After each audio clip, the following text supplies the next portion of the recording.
Christmas, I give you scrap up, the very next day, you boom boom boom.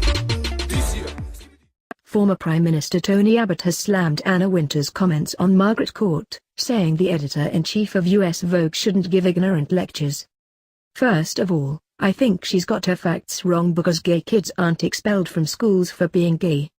There's no evidence that it's happening and there's no who thinks that it should happen, he said.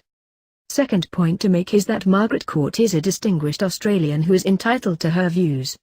And the third point to make is that, when I go overseas I try not to give ignorant lectures attacking other countries, and I think visitors to Australia should pay us the same respect.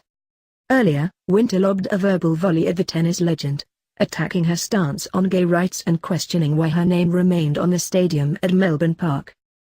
Wintour, who is visiting Melbourne to attend the Australian Open, also waded into the issue of Scott Morrison and the Coalition's position on religious freedoms in Australian schools. In a speech in Melbourne today at an Australian Open inspirational brunch, Wintour took aim at Court, whose record of winning the most singles titles in women's Grand Slam tournaments still stands. Court, a Pentecostal pastor, was criticized during the same-sex marriage debate for being vocal against legislating for gay marriage.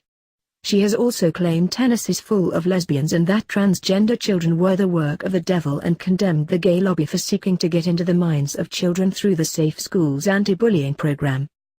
I find that it is inconsistent with the sport of tennis, for Margaret Court's name to be on a stadium that does so much to bring all the people together across their differences, said Wintour.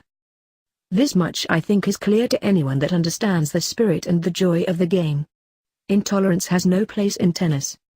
Margaret was a champion on the court, but a meeting point for players of all nations, preferences and backgrounds should celebrate somebody that was a champion off the court as well. The audience cheered her enthusiastically, but Wintour wasn't done. While she said that the rest of the world sang in celebration with Australia at the passing of same-sex marriage 2 years ago, she singled out Scott Morrison for further scrutiny over the rights of same-sex and trans children in schools. Like so many of you, I have been alarmed by your Prime Minister's record on LGBTQ rights, which seems backward in all senses, she said. That no one can be expelled from school for their orientation should not require clarification. A government should protect its people, not make it unclear whether they will be accepted, and we are struggling with these issues in the United States as well. She included a word of warning to the coalition government. Fortunately, though, opportunities for leadership and change extend beyond the leaders of the moment. Following the address during questions, Wintour was asked who she would be likely to support for US President in 2020. I will vote for the person who can beat President Trump,